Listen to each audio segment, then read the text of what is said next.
El Renacimiento fue el renacer del mundo antiguo a través del espíritu del mundo cristiano moderno.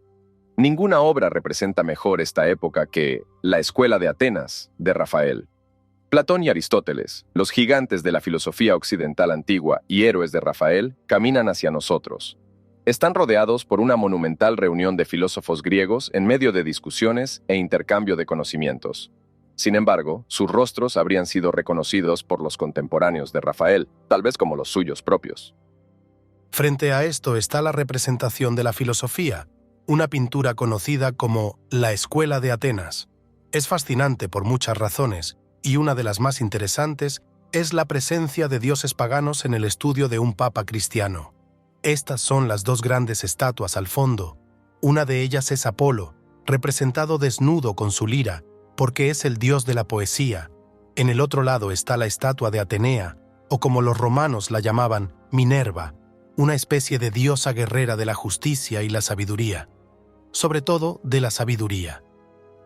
Rafael ha creado aquí una monumental reunión de filósofos griegos. Los ha colocado en una arquitectura monumental inspirada en la arquitectura romana antigua. De hecho, podría decirse que es un modelo de la nueva iglesia de San Pedro, diseñada por su amigo Bramante.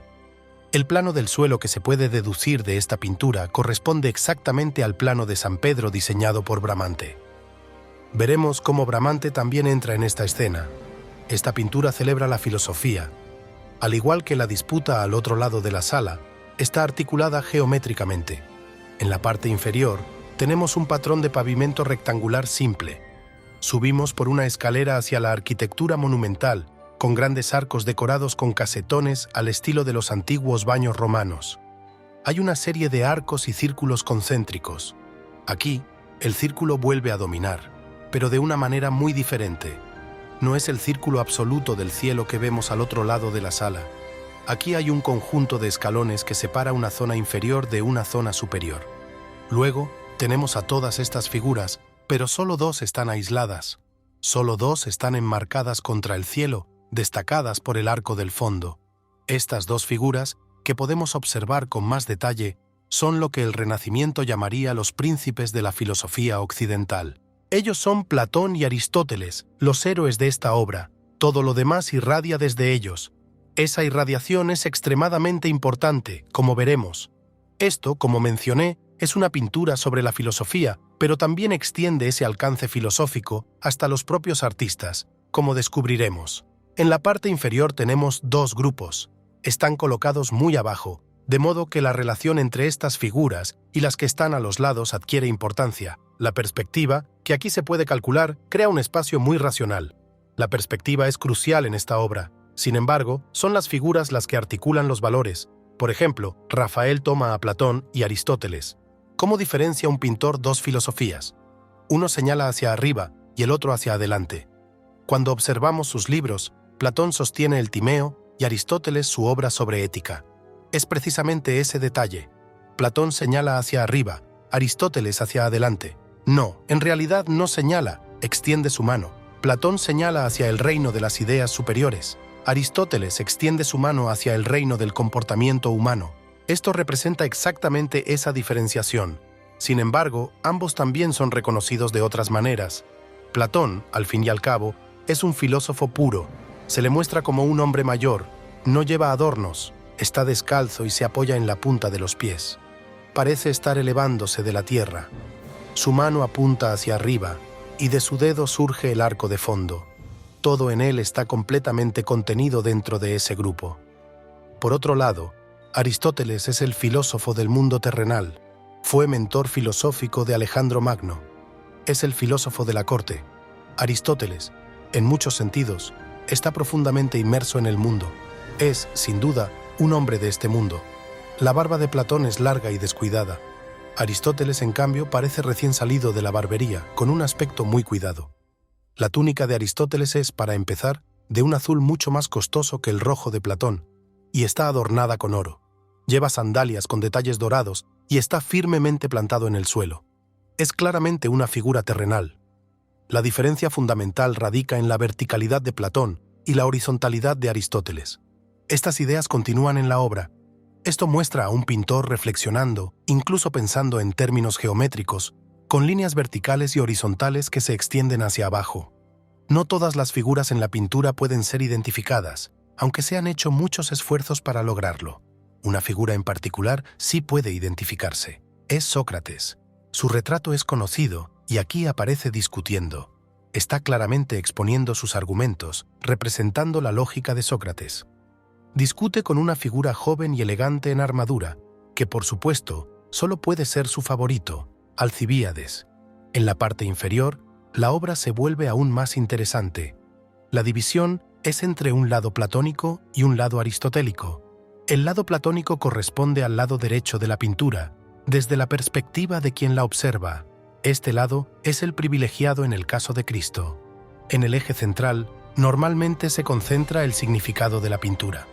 Sin embargo, en la escuela de Atenas no hay un eje central. Aquí, el significado se divide entre dos lados. Dos estructuras fundamentalmente diferentes, aunque comparten similitudes. Incluso las dos columnas en la parte superior están emparejadas de la misma forma que los dos filósofos. En las esquinas también hay pares importantes. En una esquina inferior, un grupo de figuras rodea a un hombre calvo que se inclina con un par de compases, demostrando algo en una pizarra. Ese, por supuesto, es Euclides, el geómetra. En la otra esquina, otro hombre calvo, también rodeado de discípulos. La pedagogía es un concepto clave en esta cultura. Frente a él, otra pizarra muestra un diagrama de proporciones armónicas, descubiertas por Pitágoras. Tenemos a Pitágoras y a Euclides. Representan el orden de las formas y aquí el orden de los números, que es superior a las formas porque estos números representan la armonía del universo, la armonía de las esferas. Ese es el reino superior al que Platón señala. Una vez más, lo que tenemos es un contraste muy interesante pero sutil. Si Platón sostiene su libro de manera vertical, la pizarra de Pitágoras también está levantada, pero no completamente vertical, sino en un ángulo. Aristóteles, en cambio, sostiene su libro de forma horizontal. El objeto más bajo en toda la pintura es la pizarra en el suelo, completamente plana, donde Euclides realiza su demostración. Euclides está rodeado de figuras. Es probable que las figuras que lo acompañan sean astrónomos y otros relacionados con las ciencias. Claramente, el hombre con la corona es el astrónomo real, es decir, el rey astrónomo Ptolomeo. La figura que sostiene el astrolabio probablemente sea el geógrafo griego Estrabón, aunque hay otras identificaciones posibles. Ambos hacen referencia a la astronomía y a la geografía de la Tierra. En la esquina hay dos retratos. Uno de ellos es un autorretrato. Rafael se incluye en la obra. La figura que nos mira directamente es Rafael. Esto nos lleva de nuevo a la larga tradición del siglo XV, donde las matemáticas eran la base de la pintura. Rafael, como maestro de la perspectiva, también es matemático en ese sentido. Toda la perspectiva depende absolutamente de las matemáticas de Euclides. En el cuello del vestido de Euclides, Rafael firma con sus iniciales. Rafael Urbino. Se identifica con Euclides. Y probablemente la cabeza calva de Euclides representa a su amigo y mentor, el arquitecto Bramante. Esto le da un toque muy personal. El artista, o más bien el pintor, asocia su arte con la filosofía a través de las matemáticas. En el otro lado está el mundo de las proporciones armónicas y conceptos similares. Originalmente, Rafael no incluyó esta figura, pero la agregó más tarde.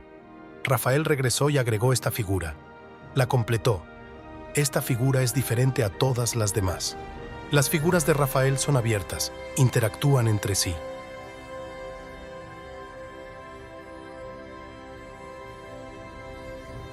Esto es lo que Vasari quiso decir al afirmar que Rafael fue enviado a la Tierra para enseñar valores sociales a estos artistas rudos. Las figuras de Rafael constantemente se relacionan unas con otras. Debaten, conversan, gesticulan. Hay vida en ellas. En este punto de su carrera, Rafael siempre se muestra joven, en esencia, pero en esta etapa no hay nada de la pesada reflexión que se encuentra en Miguel Ángel, excepto en esa figura. Esta figura se puede reconocer por su postura como un filósofo melancólico. Eso lo identificaría como Heráclito, el antiguo filósofo griego. Además, es prácticamente el único en toda la pintura que lleva botas. Esta figura también es la única completamente ensimismada, aislada. Sostiene una pluma, esperando escribir. Está apoyado en un bloque de piedra ya tallado. Esta figura se inspira en una obra de Miguel Ángel en el techo de la Capilla Sixtina, pero también es un retrato de Miguel Ángel. Es el homenaje de Rafael a Miguel Ángel. Miguel Ángel siempre sintió celos de Rafael. Sin embargo, Rafael conocía al maestro y sabía que era un artista de una magnitud increíble. Aquí, Rafael le rinde un tributo profundo. Reconoce la personalidad única de Miguel Ángel. También reconoce algo que se menciona más tarde en las biografías de Miguel Ángel, ya en el siglo XVI. Siempre llevaba sus botas de cuero de perro. Todo esto lo deja claro, pero es más importante que un simple homenaje de Rafael a otro artista. También define a ese artista, al igual que se define a sí mismo aquí, como perteneciente, por así decirlo, a una tradición más antigua basada en la racionalidad de la pintura como matemáticas. Sin embargo, aquí hay algo diferente. Esto no es arte que surge de las matemáticas. Esto es arte que proviene de algo superior. Aquí es donde, y este es el Miguel Ángel que ya es conocido también como poeta, está sentado, reflexionando, sosteniendo su pluma, esperando inspiración, esperando escuchar esa voz superior. Esto es algo que todos conocían en la cultura y la sociedad de la época, la idea de la inspiración. Algo bastante común en el sentido de que todos los profetas del Antiguo Testamento no hablan su propio lenguaje, no usan sus propias palabras, sino que hablan las palabras de Dios. De manera similar, las sibilas en la literatura griega y romana tampoco hablaban con su propia voz. La gente acudía a ellas precisamente porque daban el mensaje de un dios, generalmente Apolo. Este concepto introduce un nuevo valor en la noción misma de la creatividad artística. Ese valor es la inspiración, y esto es algo que Miguel Ángel desarrolló en el techo de la Capilla Sixtina, alternando las figuras de las sibilas y los profetas. Ahí se representa claramente la inspiración. La figura que probablemente es más relevante aquí es la de Jeremías de Miguel Ángel, quien está sentado, reflexionando, con las piernas cruzadas, de modo que no puede moverse. Y la siguiente etapa, por así decirlo, de la inspiración sería la figura de Isaías, quien ha pasado de esta postura a otra, de modo que su mano permanece en su lugar, pero se ha girado, mirando por encima de su hombro. Detrás de él están los genios. No, este es Miguel Ángel, buscando esa fuente superior. Todo esto se encapsula en esta figura, una figura que espera ese tipo de inspiración. Es un homenaje a Miguel Ángel, pero también toma lo que era la objetividad de la pintura como un arte liberal, en el sentido de las matemáticas, y lo transforma en la subjetividad de la poesía, para lo cual no hay reglas matemáticas, sino que se espera la inspiración, es decir, ser llenado con la palabra o el aliento de Dios. Y esto es, como mencioné, un aspecto aún más profundo del homenaje de Rafael a Miguel Ángel.